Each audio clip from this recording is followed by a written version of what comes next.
51 Heavy, so that's field of time. 51 Heavy, Roger, clear business, that's 119.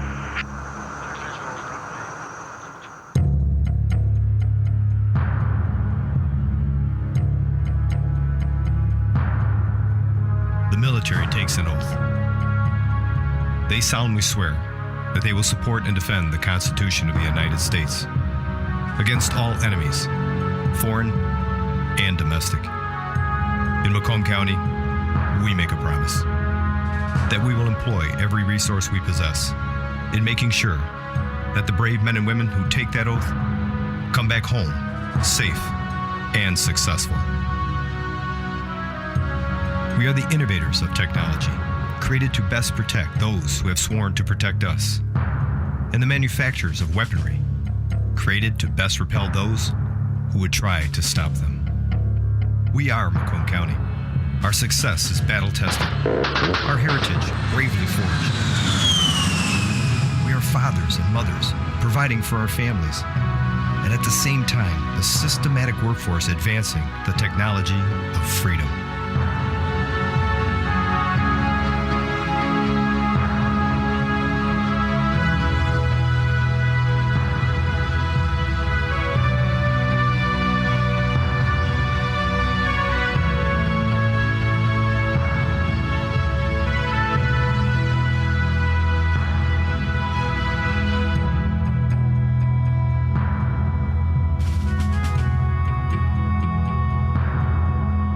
Some call us the defense capital of the Midwest. Others, the arsenal of innovation.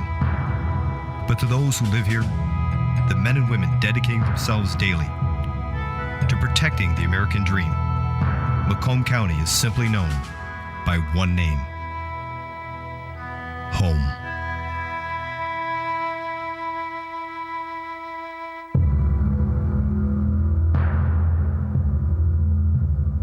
Ladies and gentlemen, here tonight to present the 2012 State of the County, please welcome resident and lifelong advocate of Macomb County, your executive, Mr. Mark Hackel.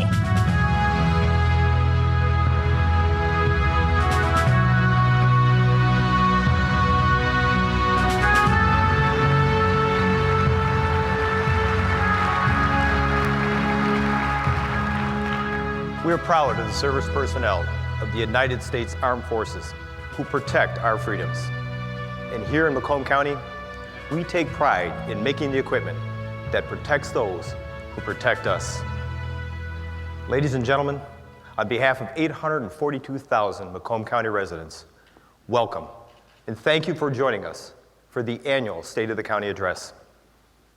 The new county charter has only been in place for 2 years, but in just 24 months, it has guided us to some exciting achievements for our new form of county government.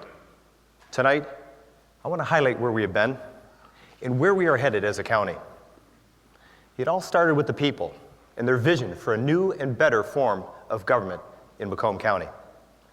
The new county charter captures that vision in just 3 words of the preamble: a government that is more efficient, economical, and ethical. I am proud to say that becoming more efficient, economical, and ethical have become the hallmarks of this new form of government. Let's talk about efficiencies. When I first took office, I immediately restructured the Department of Roads. By eliminating duplicate administrative functions of their office, we are saving $500,000 annually, which we have been able to reinvest in some high-tech road equipment and road projects.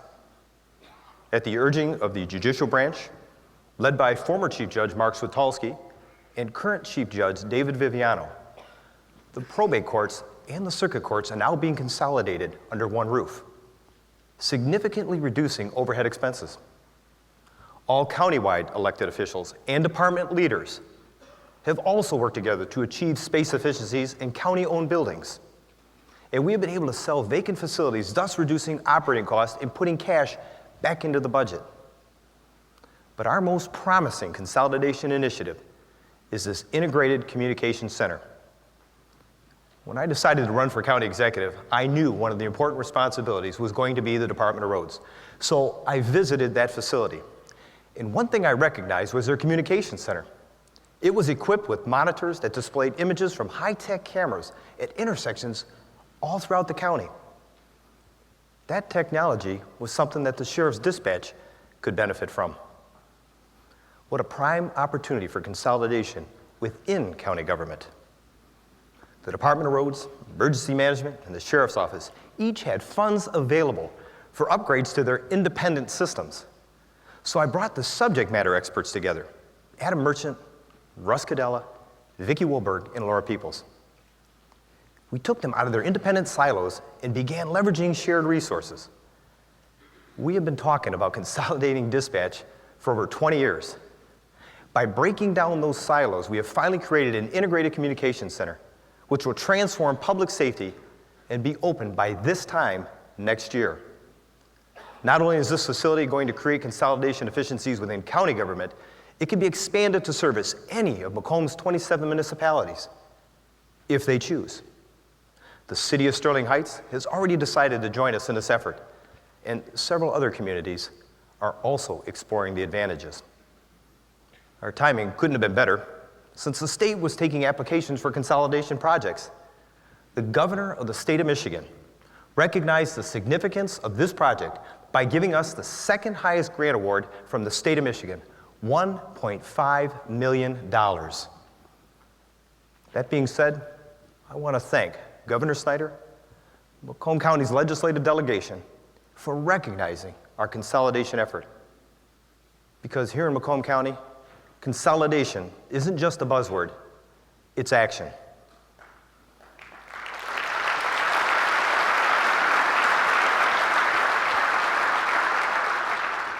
Without question, under this new form of government, we are becoming more efficient, economical. Macomb County has become more economical. In fact, this new form of government costs less. Why do I say that? We have balanced the budget for 3 consecutive years and have eliminated a budget gap of more than $52 million. We balanced 2013 without tapping into any rainy day funds. And we have increased the fund balance to $55 million, all with 0 tax hikes and 0 deficits. Because of this, Standard & Poor's has once again reaffirmed the county's AAA bond rating. We are one of only 67 counties in the nation to have this rating, and only one of 3 in the state of Michigan. The importance of a AAA bond rating is that we will save $3 million in debt payments. I am extremely proud of our finance director and the team that he has put together. In just his short tenure, Pete Provenzano was named CFO of the Year by Crane's Detroit Business Magazine, a recognition that he shares with his entire team and department leaders. Our countywide elected officials, they have always added value to the budgetary process, and 2013 is no different. I would like to thank them once again for their support, but more importantly, for the services that they provide.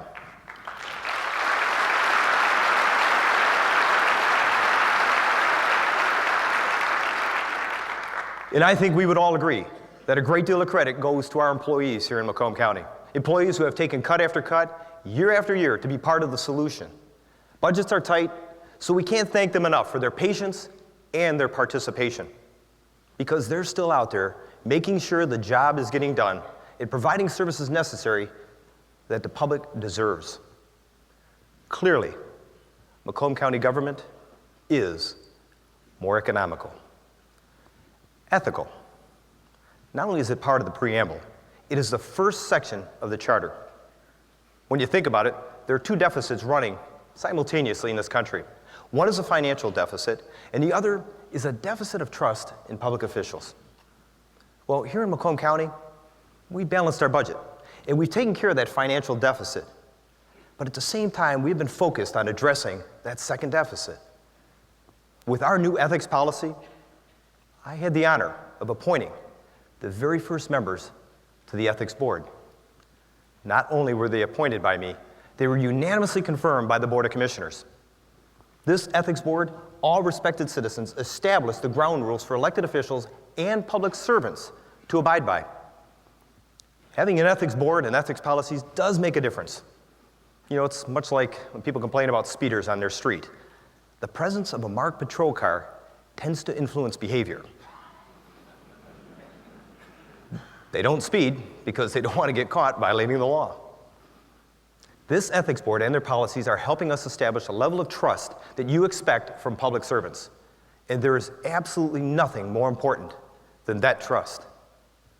With that being said, I couldn't be any prouder than I am today to have the opportunity to announce, on behalf of Dr. Don Amboyer, who is the chair of the County Ethics Board, that to date, not one single ethics violation has been founded by the Ethics Board here in Macomb County.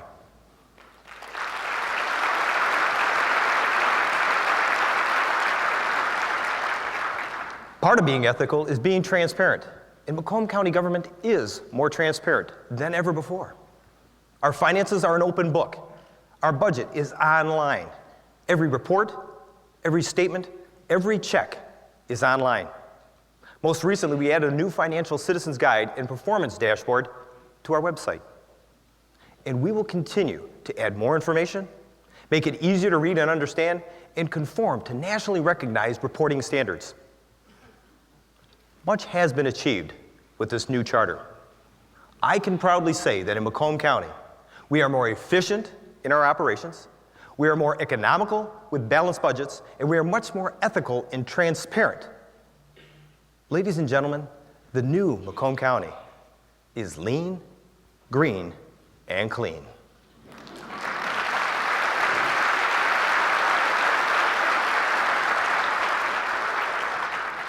The duties given to the executive branch are more than just responsibilities. They have become my priorities: economic development, intergovernmental relations, and marketing the county.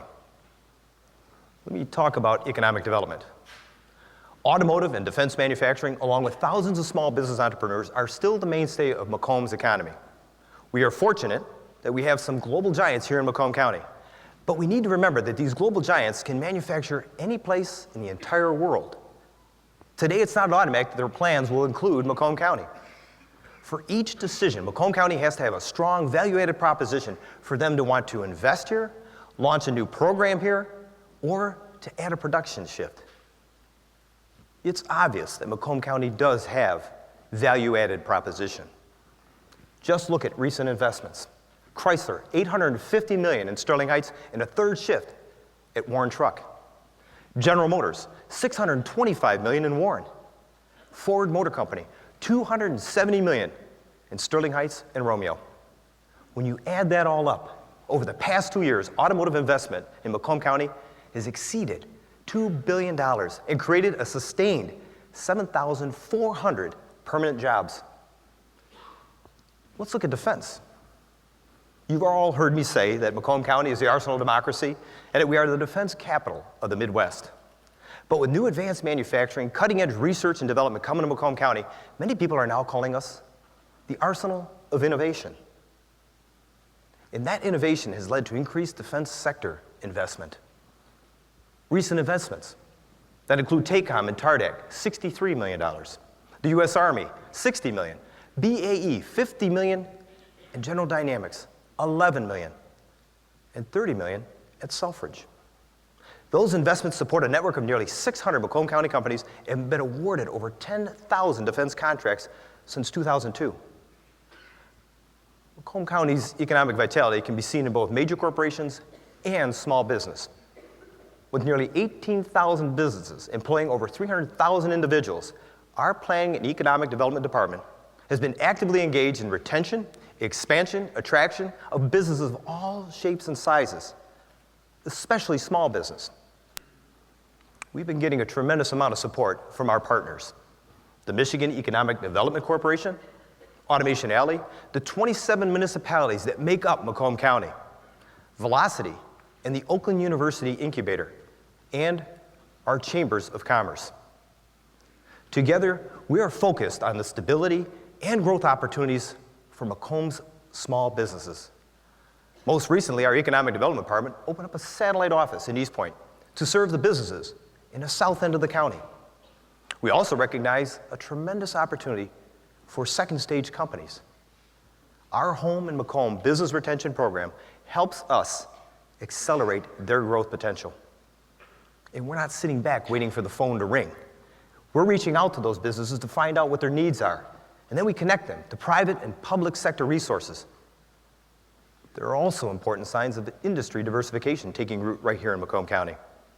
Just recently, General Motors consolidated all of its Michigan IT operations, starting with 1,500 high-paying career positions here at the Warren Tech Center. The healthcare industry, it too is growing in Macomb County, with rapidly increasing career opportunities. In fact, healthcare employment in Macomb County has grown 44,000 jobs, with another 4,000 jobs expected by 2015. And the potential merger of Beaumont and Henry Ford may also accelerate investment and jobs here, as well as provide better healthcare advantages for all of us. Another advantage we have here in Macomb County is our educational opportunities. Education is a significant reason as to why people choose to live here, work here, and grow their businesses here. As a proud graduate of the public schools here in Macomb County, I know firsthand we have some of the greatest educational assets. There are over 325 K through 12 schools educating nearly 160,000 students. We have one of the best intermediate school districts in the state and probably the country. And Macomb Community College, Jim Jacobs, you'll love this, I argue is one of the greatest two-year institutions in the entire nation. And I say this not just because I'm a proud graduate of there, it's because they offer unique access to higher educational opportunities. Several other state universities have made Macomb their home, including Oakland University, Wayne State, Central Michigan, and Michigan State University. In fact, this spring, Brooks, I want you to listen to this. This spring, Michigan State's College of Osteopathic Medicine will graduate its very first class from the Macomb campus.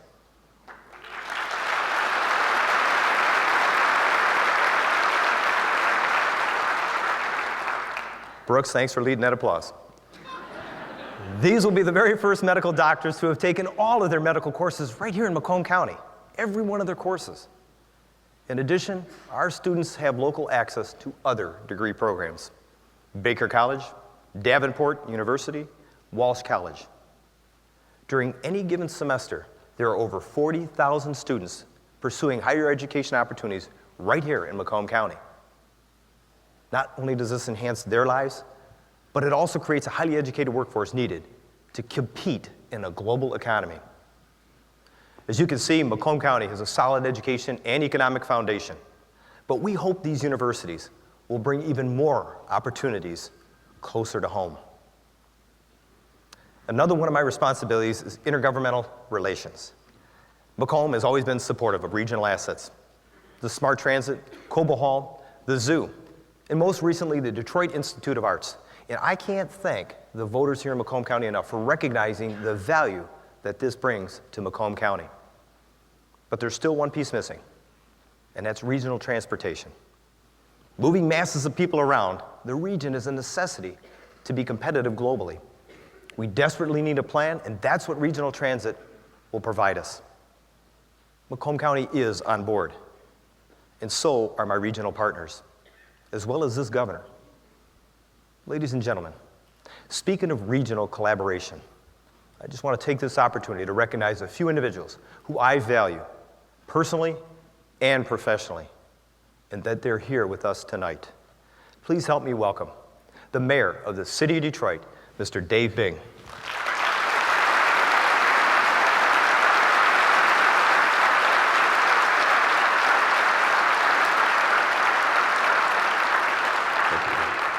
Wayne County Executive, Mr. Robert Facano.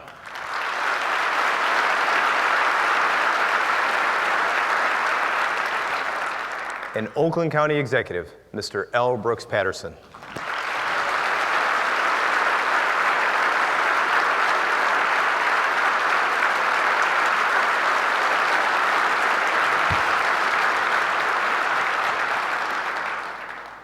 Gentlemen, thank you for being here tonight, but more importantly, I look forward to our continued working relationship. And, you know, our freshwater asset gives me an opportunity to redefine regionalism. With that being said, I also want to thank the chairman of the St. Clair County Board of Commissioners for being here tonight as well. Ladies and gentlemen, Mr. Jeff Bohm.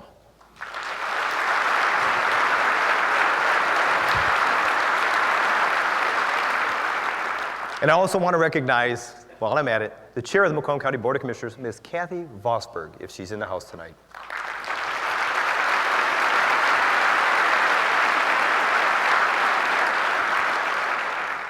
Now, let's talk about marketing. I don't think anyone in this room would doubt my passion for marketing Macomb County. Marketing is explicitly spelled out as one of the responsibilities of the executive branch, but I gotta tell you, it's one of the main reasons why I signed up for this job. The first thing I had to do was to better understand who we are and what we had to offer. Next, I had to establish a brand identity, much like Oakland County's Automation Alley or Medical Main Street, Detroit or Wayne County's Motor City, or the state's award-winning Pure Michigan brand. So I created a simple call to action: make Macomb your home. Then I developed a very unique campaign with a website, billboards, and promotional videos. And it is allowing us to finally tell our story. Make Macomb your home has been extremely successful in just a very short period of time. And we couldn't have picked a better time to roll this out than this past Mackinac Policy Conference in May. We purchased a billboard on northbound I-75 near the Mackinac City exit, as far up as I get it. It was a simple message. It had the Make Macomb Your Home logo and, surprisingly, my face.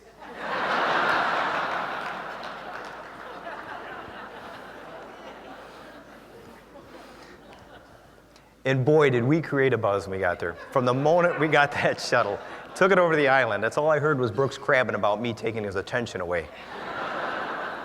We got up there, it created one heck of a buzz. People were asking about Macomb County, about that slogan, about the logo, about the website. They were talking about it. So whether it was the media asking me questions, whether it was in a panel discussion, I got to redirect it to finally talk about Macomb County. And it was exciting as heck. And I was proud as heck for Macomb County, because we always tried to figure out how do we bring it into the region. How does Macomb County fit in the region? Because we are an important part of the region. And my regional partners get that. And I think you see that as a result of their presence here tonight. Macomb County is actively engaged in trying to grow this region, and I am proud to be your representative.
And I understand that next year it's going to be even bigger. We also have other great things in store for next year. Our Public Works Commissioner, Anthony Morocco, is hosting the Clinton River Canoe Classic, a professional canoe race and amateur kayaking event in June. I'm thinking about the amateur part, only if Tony promises to get in as well. The National Bass Master Elite Series will host its bass fishing championship tournament on Lake St. Clair in August of next year. And if Mother Nature cooperates this year, we can have 2 Winter Pond Hockey Classics, one at the Nautical Mile and the other at Belmar Harbor. These events are literally bringing national attention to Macomb County. And speaking of national attention, Hillside Productions just announced yesterday their 2013 concert series at Freedom Hill Park in Sterling Heights, opening with 7-time Grammy Award winner Lady Antebellum.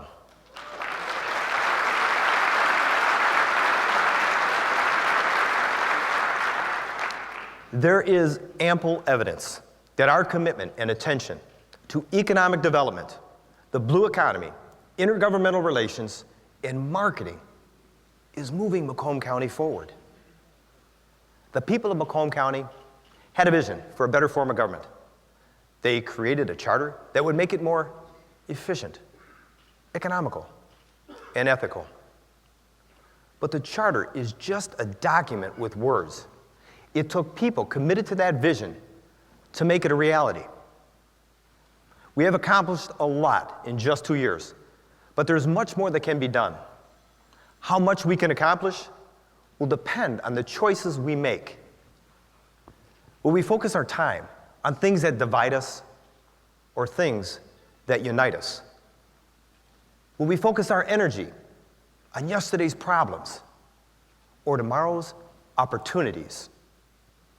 Will we focus our resources on preserving the past or building a better future? I think everyone in this room can see and feel the promise of Macomb County. And I am looking forward to working with all of you in the coming year to make our vision a reality.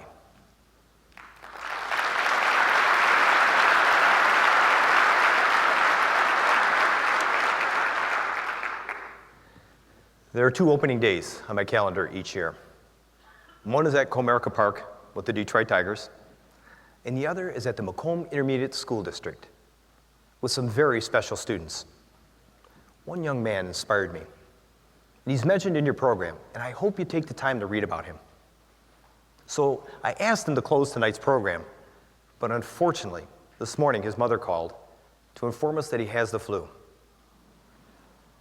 Because he was so disappointed that he could not be here, rather than taking him off the program, I wanted you to see the special moment. To see the moment that I saw that day at the ISD. I am certain that what I saw and inspired me will inspire you as well. Ladies and gentlemen, someone I admire for turning challenges into opportunities, Mr. Jordan Obrick.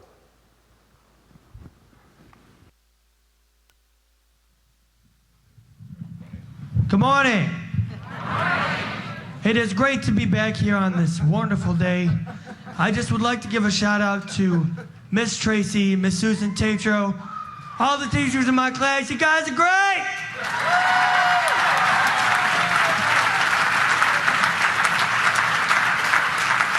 Oh, and to Miss Anne Marie, she's a very nice principal, Miss Lisa Collins.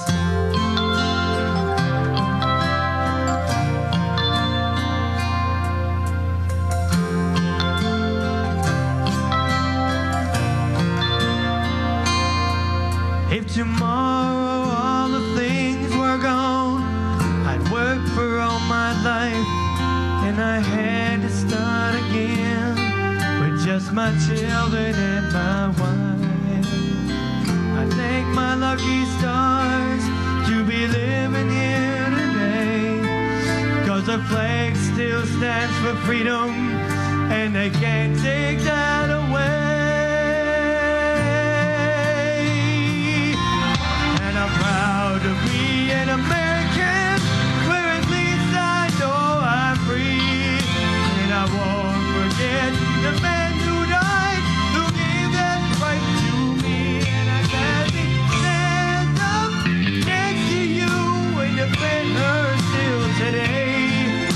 'cause there ain't no doubt I love this land. God bless the USA.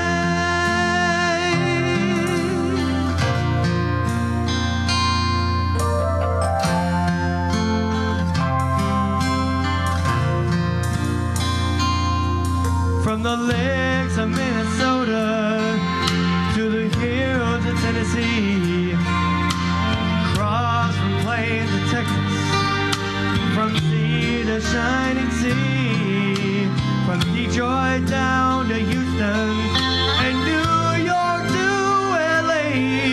Well, it's pride in every American heart, and it's time we stand and say,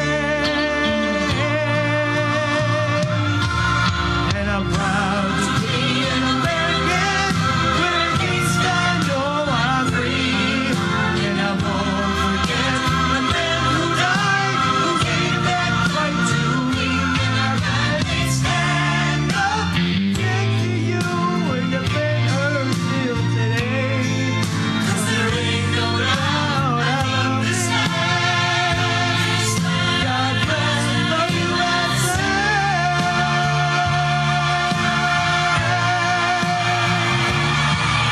And I'm proud to be an American. When at least I know I'm free. And I won't forget the men who died, who gave that right to me.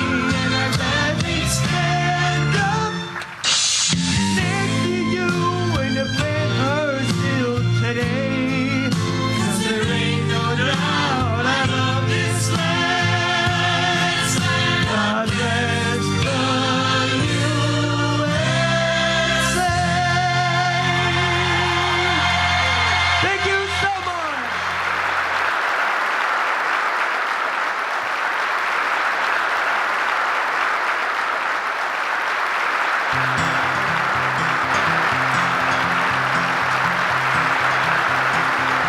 Jordan, we're proud of you and we hope you're feeling better. Ladies and gentlemen, thank you for being here this evening, and I want to wish all of you and your families a happy and safe holiday season. Thank you very much.